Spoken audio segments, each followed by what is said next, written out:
No matter how the producers try to edit Destiny, I am living for Destiny. I love Destiny. I love the fact that she knows her worth. And the fact that she brought Zay, I know Zay has his issues, but the way they came strutting, like the walking down a runway, the way she wasn't bothered that Jonah had recoupled, the way she wasn't bothered that Mike had recoupled, and she stood there 10 toes deep with her chest fully upright and said, I am happy for them and let's keep it moving. This is the sort of attitude I wish KK had when she came in. I wish all the girls had this sort of attitude. But I don't get why they haven't learned anything from spending all this time with Destiny. Oh, Destiny is now my favorite island of all time. Any Love Island, USA, Australia, UK. She is my favorite. She's my it girl, and I love her for it. Leo is also my favorite, regardless of his problems at the moment. But hey there. Thanks for stopping by. It's Valerie. Welcome to my channel. If you're new here, don't forget to subscribe. We're trying to get to 1,000 subs. Click the like button, turn on the notification bell when I upload new videos, and definitely leave a comment. In this episode, I'll be reviewing Love Island USA, Season 5, Episode 25. Seeing KK cry after she saw the video broke my heart. But I don't have the patience for a lot of things. And one of them is Amani and Hannah are better women than me. They are better women than me because KK speaks to Amani. She's telling Amani, I've given everything to Keenan and still he didn't respect me. I kicked off about soul ties and he still went to soul ties with this girl, and there are boundaries that I set for him that do not disrespect me, and this is what he's done. And they're trying to encourage her to say, you need to move on. This is enough. You've taken enough humiliation. You've taken enough disrespect from this man. It's time for you to move on. I don't think KK is going to move on. I'm going to say that. I think KK, I don't want to say she likes what she cannot get. I don't think so. I think she's so stuck on this idea of who Keenan can be or who Keenan is in her head, and the fact that she became sexually intimate with him, this is what is holding her back. Because even when she spoke to Hannah and Hannah is saying he's made his bed, he needs to lay in it, she's still talking, oh, he's disrespected me, she should be moving on. I said this from the jump when the guys were interested in Casa Amor. I said she needs to pay them attention because Keenan has not done anything to earn her respect or her love or her body. And it seems, although the girls are talking to her and are trying to reason with her, and are trying to sort of get her to sort of piece together the idea that this man is not for me. He's not for me. Irregardless of winning the show or not, Keenan is not it. Keenan is not it. And Keenan is busy speaking to Naja and sort of saying, oh, I'm still stuck between the two of you. And yet he says he has a hard on. And it's like, do you have any feeling for any of these girls, or is it all about sex? Is it? Make it make sense. And I like the fact that Nadia is actually in a better position than KK, because Nadia is sort of standoffish and is saying, whatever you decide, I'm okay with it. Whereas KK, you can still see that in the back of her mind, she still wants Keenan. And it's like, what do you want him for? This is why people are criticizing Destiny. And I have to salute Destiny because she's refused to give her body to any of the guys until they've earned it. And none of them seem to have done that. They have run for the easy route. Keenan hasn't done anything. I might be wrong. Somebody correct me. He hasn't done anything to show that he really cares for KK. He hasn't. Apart from take her to the hideaway and have sex with her, nothing else. Because he's disrespected her every time a new bombshell has come in. He's wanted to get to know them. He's disrespected her by sort of making out with Naja in bed, out of bed.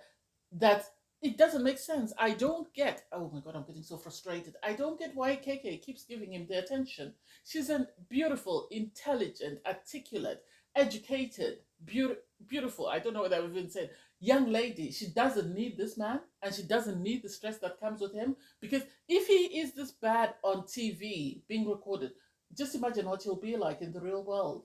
I can only imagine. When the DMs start flying and everybody starts wanting to chat with him, she's going to be crying all the time. She needs to leave him. So KK pulls Brandon for a chat. I think Brandon has been amazing for KK. I think Brandon has made KK have certain feelings that she doesn't want to acknowledge just because of Keenan. And it's a pity that she closed herself off, which she acknowledges to Brandon that she did close herself off to getting to know him emotionally because she was still attached to Keenan. I wish she had been more open to either getting to know Brandon or Eddie. I initially thought she would have a spark with Eddie, but it didn't seem that way. And I was hoping, if nothing else, she'd work really hard on the connection with Brandon because Brandon, although he's young, seems way more mature than Kenan, and he seems way more emotionally intelligent, which is one of her turn-ons, which KK said was one of her turn-ons. So I don't get why she's not giving him the opportunity. He told her, he was there for her. He wanted to make sure she was okay. It wasn't about her taking him to the villa, but he just wanted to make sure that she in herself was okay because nobody deserved to be treated the way that she was treated. And it's like, what more do you need, KK? This guy has only known you a few days and he's put your needs first, whereas Keenan has known you longer and he continues to disrespect you. Why? And then back in the villa, you have Hannah O having a conversation with Mike. I deserve a prize. The girls in the villa just need to hire me and just let me tell them which guy is up to crap and which guy is it. Because I remember when Destiny coupled up with Jonah, I said Jonah was not it for me, and somebody called me weird in the comments because I said I preferred Harrison. And even Mike, I said I was a bit, and well, Mike has proved me right again because he has a conversation with Hannah O, says he really likes her, he thinks they get along. Oh, he likes someone who's career orientated, and she seems like she's someone who's that. So he asks her to share his bed, and it's like, okay. Are the producers making you do this, or is it just because this is your type and you're trying to play it safe by choosing someone like Deja because people you knew were going to criticize you about going after snow bunnies? Anyway, they have a conversation. They say they get along. He says he wants to share a bed with her and is going to tell Deja. And then you have young Leo having a conversation. Leo's gone. Leo's gone. Whatever Jonay gave him in that bed has really, turned his head and is not going to look back. I don't even think he remembers Cassie anymore. I think he's so stuck on Janae that it's going to take a lot to turn his head back to Cassie. So I wish them all the best. I think he needs to bring her back to the villa because of they've gone way further than anyone else in the villa. Well, okay, Hannah and Marco and Keenan and KK have gone, the same distance, but the fact that they did it within a couple of days. Oh, but KK and Keenan did it as well. Oh, okay. Well, I think he still needs to bring her. I think he still needs to bring her. He says his connection with her is strong. I don't know. We'll see how long that lasts. There was another couple, Harrison and Emily, who said their connection was strong, and yet on their way out, they couldn't, be on the same page of what was going to happen to their relationship. So I don't know if it's more sexual than anything else. And then you have Mike pull Deja for a chat. And Deja's right. Deja's right. Deja reminds me of Destiny, but I think Deja is more restrained because, in the sense that she asks him, "What do you mean you want to share a bed with her? What has sharing a bed got to do with building a connection?" And he says, "Oh, one of my love languages is physical touch." So you've been getting to know each other all this while, and you haven't told each other about your love languages. Have you not been touching Deja in bed? I remember, I think I saw him kissing Deja. So what's new now? If I were Deja, I would say thank you and I'd move on. At least she'll have screen time for the time that she spent with him. But that's it, because it's pointless getting angry with him when you knew he wasn't it. He is the same as all the other guys in the villa. They're just after a girl that will give them what they want physically, and that's it. They're not there to build an emotional connection, so there's no point in you getting upset. Deja's really upset. She's really hurt because I think she thought she had something going. I thought she went after Mike thinking that it would work out for her because maybe she thought, she was a better partner for him than Destiny, because Destiny was not willing to do certain things. But hey, it seems like he's going to play her the same way he would have played Destiny had he stayed with Destiny in the villa, had she not gone to Casa Amor. So everybody gets ready for bed, and Deja is telling the Casa girls that, Mike has told her that he wants to share a bed with Hannah O, and she feels some type of way about it, and it's like, you all knew it was coming. You all knew it was coming. You are not Mike's type. Mike has a type, and Hannah is more that type than you are. So there's nothing you can do about it, because I think he was just waiting for the green light. He was waiting for Marco to give him the go ahead to go for it. And as soon as Marco gave him the go ahead, he went for it, because the only other girl in there that he could have gone for is Taylor C. But Taylor C has gone with Jonah. And in bed, am I the only one who noticed that there was a bit of touchy feely between Mike and Hannah O immediately? And it's like, seriously, seriously, what's going on in this villa? Because I don't get it. Why is it these girls, as soon as they jump into a bed with a guy, they start getting touchy feely? They don't know how to maintain personal space. And it doesn't have to be the privates that are touching. Physical touch is just not there. You also have Naja and Keenan doing their own thing, but they've been doing their own thing every single night since they got into the bed. So I can't even, I'm tired of talking about Keenan. And so Mike once again has proved me right in the sense that he's not the guy for Destiny, because as soon as he got the opportunity, he did what everybody else did and he went for it. So I hope Destiny doesn't give him a second look. I hope she doesn't give him a second look, and I hope she keeps it going. In the morning, obviously everybody's talking, and you have sort of Kenzo speaking to Leo about Jonah and sort of trying to make him see sense, or trying to help him rationalize what's going on. And it's like, please, okay, yeah, you did give him good advice, but I don't take anything Kenzo says, because Kenzo is playing the game. Kenzo's playing the game. He and Carmen know each other, as we've been told on the internet. Until they can prove otherwise, I will believe the internet. And we've been told that they know each other from back home. So the idea that he's sleeping outside and is really attracted to Carmen and has got this strong connection with Carmen, and this is why he's the voice of reason or the voice of wisdom. Nah, I don't buy it. Him and Marco can sleep outside all they want, but it is what it is. So in Casa, you have Carmen sort of talking to Cassie and saying, oh, she really has this strong bond with Kenzo because he's prioritized her and she's never felt like any of her guys have prioritized her before. And then you have Hannah come out and say she's breaking down because of the video.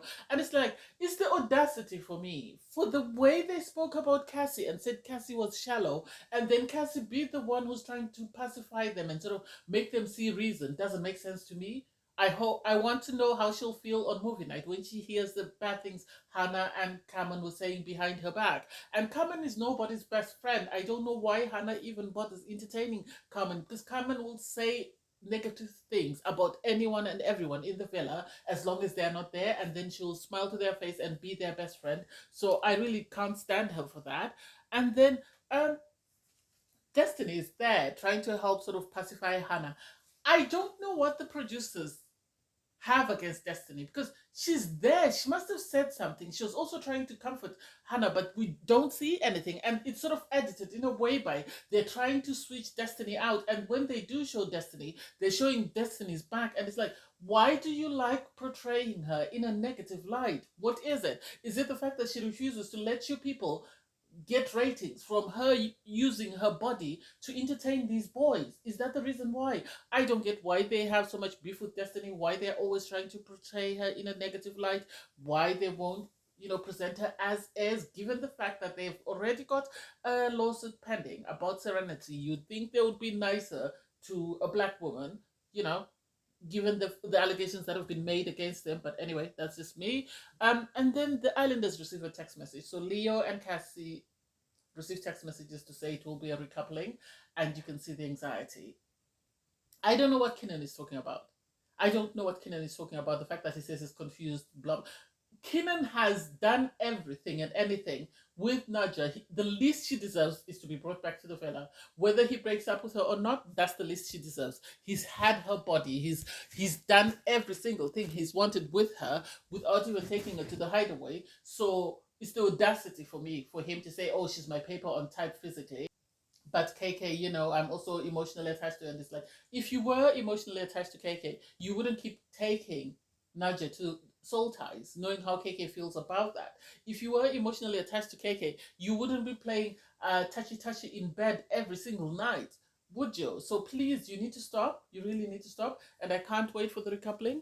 So everybody gets ready as the Casa Amor experience has come to an end, and it's now time for everyone to make a decision. So you can either choose to stay in your couple, or you can choose to recouple with someone from Casa Amor. And Sarah Hyland arrives. She looks amazing. And so, because there were two single guys, there was Bergie and there was Mike.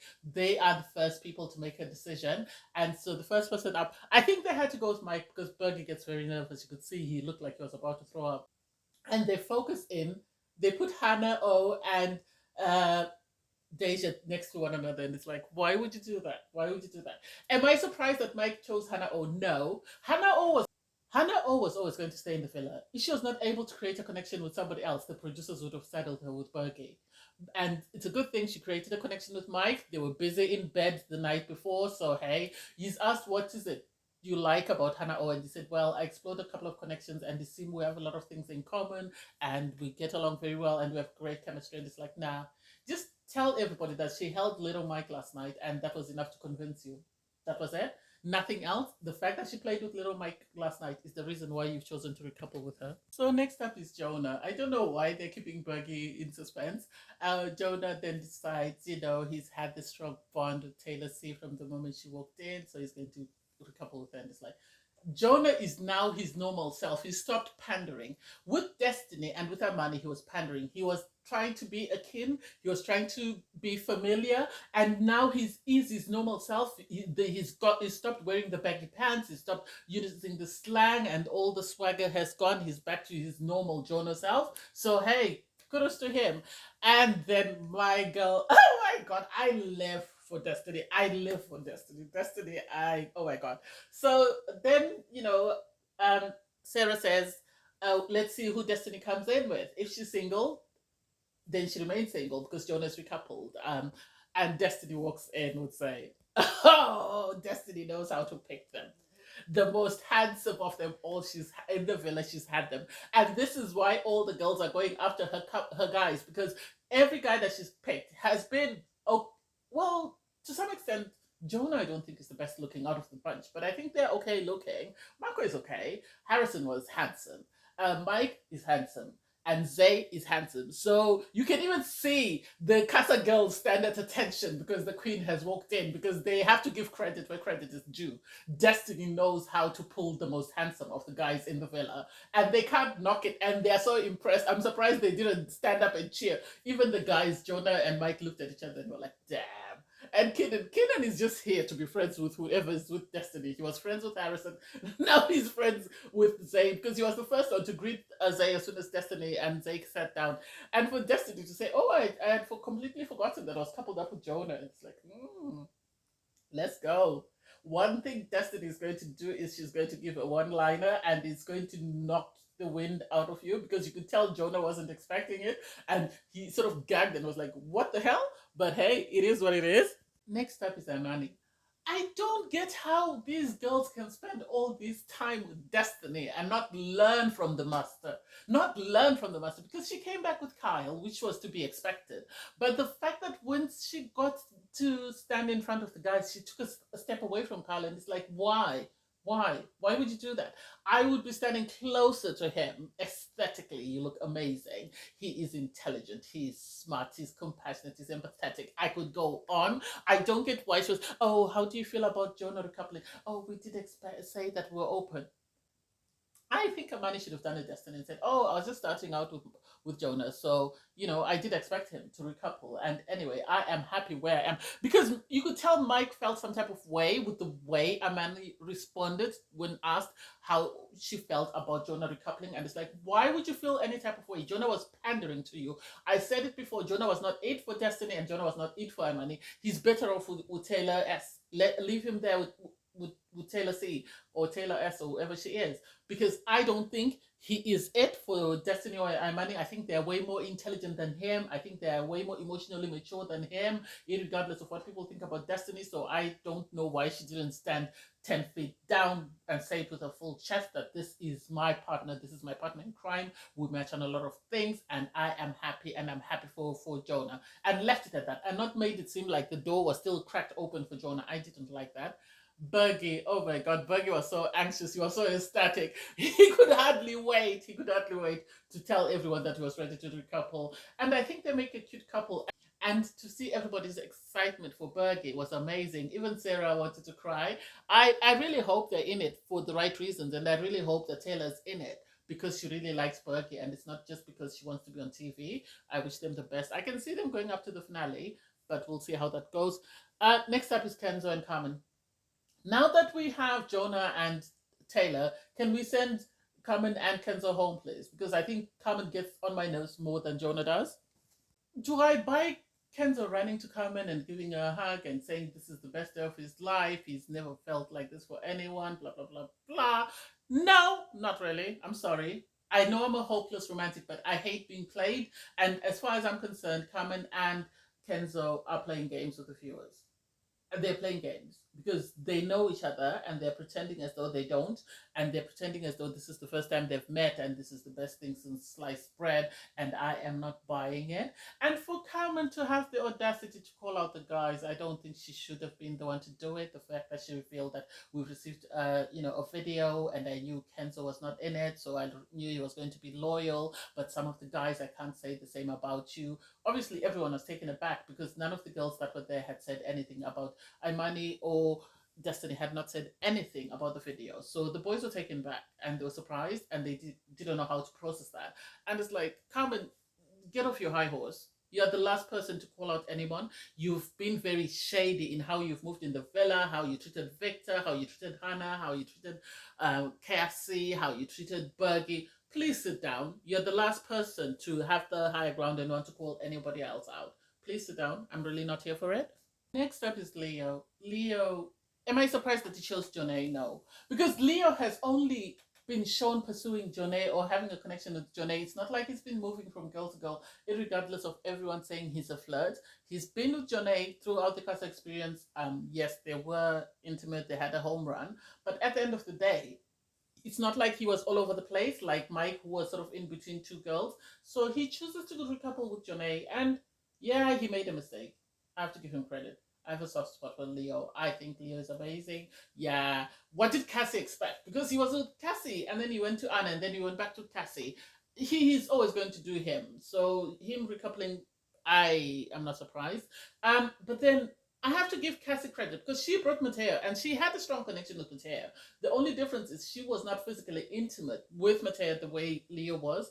And I give her credit for standing her ground and speaking her mind and letting it be known that she brought Mateo because she wanted to spend more time with him and get to know him and see if there was something there. And now that she's seen that Leo is the one who actually was sexually intimate with someone, she's going to give Mateo 100%. And she gave Leo a piece of her mind, which is, I wish is something that people like Amani could do, and I wish it's something that people like KK could do. I'm here for Destiny asking. So where did they do it? Did they do it in the hideaway, or and everybody went in the main bedroom and they went, oh, okay. And for Carmen to try and be the voice of reason, please sit down. Please. You have no leg to stand on. You have been disrespectful to other islanders in behind their backs. So please shut up. And Amani, you didn't stand 10 toes down and chest up and speak up for Kyle when you were asked. So please sit down as well. I'm not here for that. I guess the producers are setting up Leo and Hannah to be the winners then because of the song they played when it was time for them to make their decisions. And the fact that Marco and Hannah both decided to recouple and not choose anyone else in Casa, am I surprised? No, because they both decided from the jump that they were going to stay loyal, and this is what they've done. Am I really surprised that Marco stayed loyal? Yes, I am. Yes, I am. But then since he's coupled up with Hannah, I think he's seeing that at the end of the day, if he wants to get to the finale, Hannah is one of the most popular islanders, so he might as well stay loyal to her. I think that's the case. I think had Hannah not been popular with the viewers, he would have been moving mad, just like Leo. And I hate the fact that he threw shade at Keenan and Leo by saying, as a man, if you give your word, then you have to stick to your word. And it's like, are you saying that because you want to make a point, or are you saying that to take a swipe at Leo and Keenan? After all, I would have expected Marco to be ecstatic that Leo and Cassie have finally broken up, since he was never for Leo and Cassie because Anna was his friend and he felt some type of way when Leo broke up with Anna. So I don't know why he's decided to give Leo grief. You know, settle down with your partner. You both remained loyal to one another. That's it. Let's go. So lastly, it's Keenan and KK. Keenan gives the speech about how, he wanted to explore connections with other people to make sure that KK was the one, and he was about to close things off with her, but then, he had this connection with Naja, and they really explored it, and there's nothing else Naja could have done, but his decision is to stay with KK. And KK came in. She looked amazing. But I said it before and I'll say it again. I don't get why these girls do not take a page out of Destiny's book. Because KK is asked, after Keenan makes these rude and sarcastic comments, are you going to give Keenan a chance to talk to you since he says he wants to talk to you in private? And she says, I'll think about it. And it's like, no. She should have done a Destiny and said, maybe in the next life. Maybe in the next life. For now, I'm good. I don't need you. I am come back here single. If it means I go home, I go home. If I get a connection with somebody else, I get a connection with somebody else. But you and I are done because you've disrespected me countless times, and this is the last time. And I was boiling. I was boiling.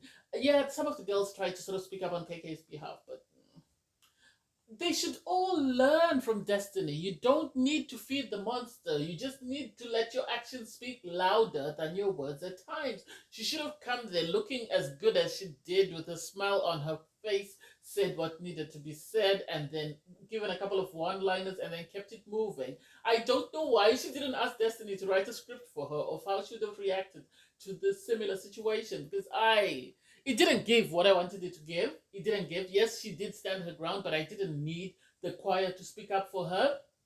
I wish she had stand there in her truth and sort of told him about herself that I am amazing, I am beautiful, I'm intelligent, I'm articulate, I'm compassionate, I'm empathetic, I'm caring, I am all of these things. And it's a pity you were not man enough to recognize them. So it's been great, but on to the next one. We're done. And she should have stepped, and I don't know why she went to sit next to him, or she even took his hand when he helped her up. No, she shouldn't have sat there. She should have sat on the other side of say, so they should have both sandwiched say her and Destiny and left him alone. There's no need for him to be in the same personal space as her. I also wish they had brought the guys from Casa. That way the guys in the villa knew what they were up against, because I think the guys in the Casa deserve to be part of the main crew. I think they should have brought them back to the villa, and I think it would have been amazing to see how things would have moved from there. But anyway, I can't wait for tomorrow. We'll see what happens. Thanks, guys, for watching. Please don't forget to like, share, comment, and subscribe. Bye, everyone.